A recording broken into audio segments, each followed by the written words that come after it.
Bonjour, bonjour. J'ai vu dans les statistiques de la chaîne qu'il y en avait énormément, il y avait énormément de spectateurs en fait qui venaient pour la première fois, souvent. Hein. Je crois qu'en termes de pourcentage, c'est bien un bon 30% hein, à chaque vidéo. Donc en fait, faut pas hésiter à se représenter à chaque fois, mais rapidement, hein, parce que sinon c'est un peu lourd pour les autres. Hein. Euh, Donc bienvenue, hein, on est sur une chaîne de trading, en particulier plus précisément de scalping, euh, trading au carnet d'ordre, order flow, carnet d'ordre, footprint, market profile, volume profile, enfin que des outils qui ont été vraiment très décriés pendant longtemps, que des outils qui ont été méconnus hein, pendant très longtemps, mais qui se sont un peu démocratisés et qui sont ultra efficaces. Mais voilà, qu'il faut savoir utiliser, qu'il faut maîtriser, parce que sinon c'est comme le reste. Si vous ne savez pas, vous faites n'importe quoi. Donc voilà, moi je suis spécialisé dans Bookmap, carnet d'ordre sous forme de map.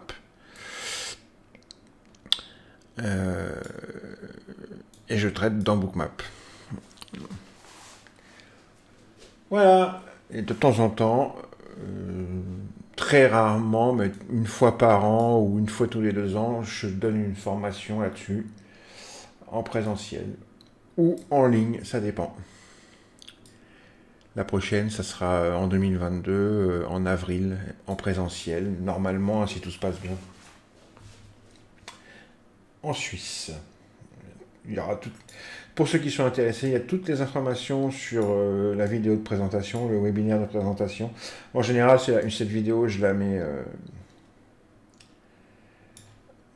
en fin de vidéo, en incrustation, comme ça les gens peuvent cliquer dessus, ou alors en description, je mets le lien. Bon, alors j'aime le Nasdaq, moi. Je suis très spécialisé SP500 Nasdaq, pétrole aussi. Bon, voilà, je vais pas. Parce qu'il y a quand même pas mal de gens qui me connaissent, donc je vais pas aller plus loin dans la présentation, c'est lourd pour eux, quoi. Mais voilà. Euh, Prédilection d'un instrument, donc c'est les futurs, hein, surtout pas les CFD, hein, nous on est sur futur. Trader au carnet d'ordre, évidemment, futur. Hein. Pétrole, Nasdaq, SP500, DAX. Mais je traite à peu près tout. Hein. Vous pouvez me mettre devant n'importe quoi, même l'OAT, le 10 ans français, le 10 ans italien, les guilds, 10 ans anglais, tout ça. Vous pouvez me mettre devant le soja, si vous voulez, le blé, le jus d'orange. Moi, je traite tout. Hein. Aucun souci. Ma façon de trader, ma méthode de travail, elle s'applique à tout. Donc là, là aujourd'hui, en ce moment, je suis sur le Nasdaq parce que j'aime les instruments j'aime les carnets légers et les instruments volatiles. Voilà, d'accord. Voilà, moi je suis spécialisé dans les carnets légers. Bon, là, on a un Nasdaq qui balance, hein, c'est-à-dire qui range bas, haut, en session cash, hein, je parle. On a un Nasdaq, où est-ce que je pourrais... on voit bien sur les ticks, là, parce que les ticks, ça représente le comportement, c'est l'éthique du NICE, hein, donc ça représente le comportement de tous les indices du américain. Donc là, vous avez un Nasdaq qui balance, donc on a des ticks qui balancent, hein, vous voyez, entre 400 et moins 400. Le bas de bracket, c'est moins 674, au pire, et le haut de bracket, mais il compte pas, il a été à 1000, c'était à l'ouverture, il compte pas. En fait, si on regarde bien, on est entre moins 400 ici et plus 400 ici sur les ticks depuis le début. Les advance decline, ils ont ouvert en gap up et puis ils driftent bas. Et là, ils sont en train d'atteindre la zero line. Et ça peut être intéressant. Hein. Tiens, d'ailleurs, puisque on n'y est pas tout à fait, mais on y est presque. On va surveiller l'advance decline. Parce que si on arrive sur le 0, il y a un petit setup qui peut être sympa. Le volume spread, c'est il range un pareil. Il n'y a aucune, le volume spread, il est dans la zone neutre, là, d'accord? Et bof, il fait rien, il fait rien, il fait rien. Un coup en haut, un coup en bas. Donc ouais, c'est pas le Nasdaq, le SP500, le Dow Jones, ça balance. Mais avec un indice comme le Nasdaq, même si ça balance, on peut faire un écart. Hein. Là, regardez, il est en train de partir, lui, là, le Nas. Je vous le mets en grand, là.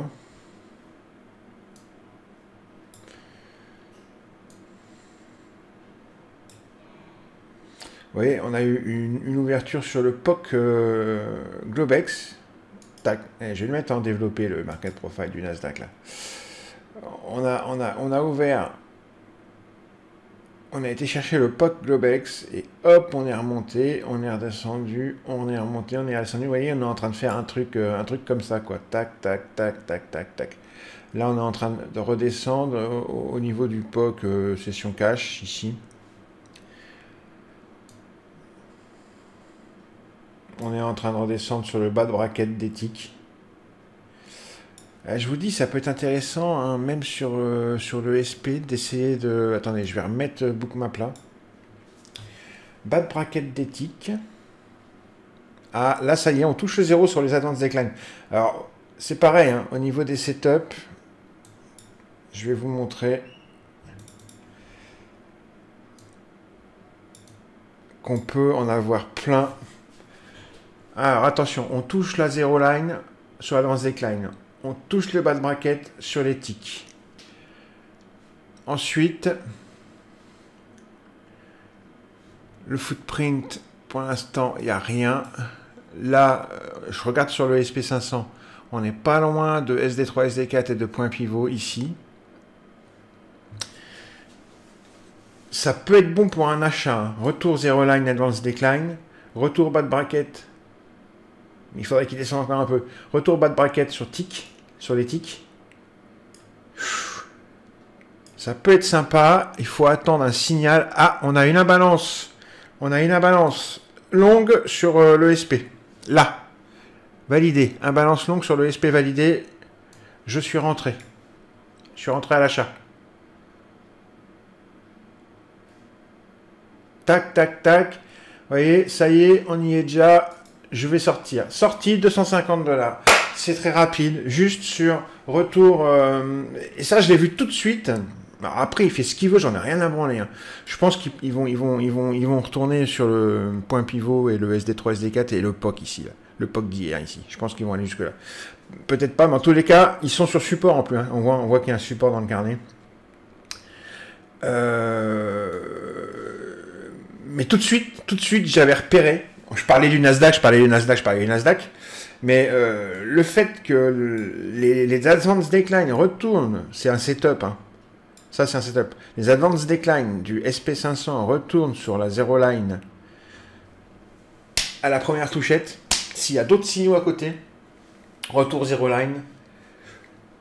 S'il y a d'autres signaux, comme là, on avait retour bas de bracket pour les ticks, regardez, moins 400. Bam! Réaction directe. Depuis tout à l'heure, dès qu'on va au moins 400, ça réagit. À chaque fois qu'on est au plus 400, ça réagit aussi. Bam, bam. Donc là, déjà, ça, advanced decline et tick qui sont corrélés. Bon, je ne vais pas regarder l'e-Syncs, hein, parce que quand c'est balancé comme ça, il n'y a pas tellement de choses intéressantes sur l'e-Syncs. Hein. Donc, j'en parlerai une autre fois de l'e-Syncs. L'e-Syncs, c'est plutôt intéressant pour moi, hein, pour autre chose, pour d'autres types de setup. Là, c'est très très très bien. On a vu la corrélation, pas la corrélation, mais l'interprétation, un setup en particulier. Un setup en particulier, c'est-à-dire les advanced decline du SP500. Il y a aussi les advanced decline du Nasdaq, et les advanced decline du Minido, les advanced decline du Russell. Moi, je n'affiche que ceux du SP500, c'est le plus important. En plus, là, on traite du SP500. Donc, les advanced decline directionnels qui retournent, qui font un throwback ou un pullback sur leur zero line, avec un autre signal. Là, en l'occurrence, c'était les ticks qui faisaient un retour sur leur bas de bracket. Dans une journée qui est balancée, donc qui est susceptible, quand on arrive en bas de range ou en haut de range, de s'arrêter et de repartir dans l'autre sens. Et là, on arrive en bas de range. Hein. Juste au-dessus, quand on voit ici là qu'on est au-dessus SD3, SD4, on a méché dessus et point pivot.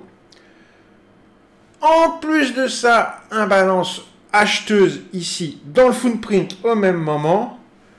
Ma foi, moi j'ai posé un ordre d'achat. Vous voyez mon petit rectangle, mon petit triangle jaune là, j'ai acheté. Bam bam, j'ai encaissé 4 ticks et basta, je suis sorti, 5 ticks même. Et basta, je suis sorti. Et j'aurais pu encaisser plus, vous voyez, ça marche bien. Parce qu'en plus, on était sur le bas de bracket, sur le prix aussi, sur l'action des prix. On était, regardez, ici, ce support dans le carnet avec cette grosse absorption des ventes ici, et on faisait un petit retour dessus. Donc, voilà, un petit setup sympathique. Attention, hein, observez-le. N'allez pas vous jeter en réel sur ce setup direct demain. Hein. Observez. Mais souvent, ça marche aussi avec le volume spread. Hein. Volume spread et advance decline. Quand il y a un retour zero line, s'il y a une corrélation, enfin une confluence avec d'autres petits signaux à côté, enfin petits, d'autres signaux à côté, ça peut être un bon signal d'entrée pour un scalp. La preuve. Allez, bisous les amis. Ça, c'est encore un truc que... C'est cadeau, hein. C'est cadeau. Allez, ciao. Et en plus de ça, c'est le setup des SD3 SD4. Hein. Il y a deux setups en un, là. Ceux qui connaissent pas le setup des SD3 SD4, c'est un de mes setups... un des setups que j'utilise depuis toujours, que j'ai partagé sur Internet gratuitement de multiples fois. J'ai fait de multiples vidéos dessus. C'est un setup très efficace. Qui se sert des standards d'aviation 3 et 4 du VWAP et du footprint et de bookmap, du carnet et du tape, du time in sales pour rentrer. Et là, c'était le setup SD3, SD4, en plus de tout ce que je vous ai dit. Hein. Donc vraiment, là, c'était vraiment le point d'entrée du point d'entrée. Hein. D'ailleurs, vous voyez, ils ont continué à monter, ils sont revenus au POC du jour, là. Non, c'est un très très très très joli trade. Vous voyez, en tant que scalper, j'ai pris 4 ticks. Mais vous voyez que c'est ridicule par rapport à tout ce qu'il y avait à prendre. Eh ouais. Mais ça, après, c'est pas grave. Hein. Moi, j'en ai rien à foutre. Hein.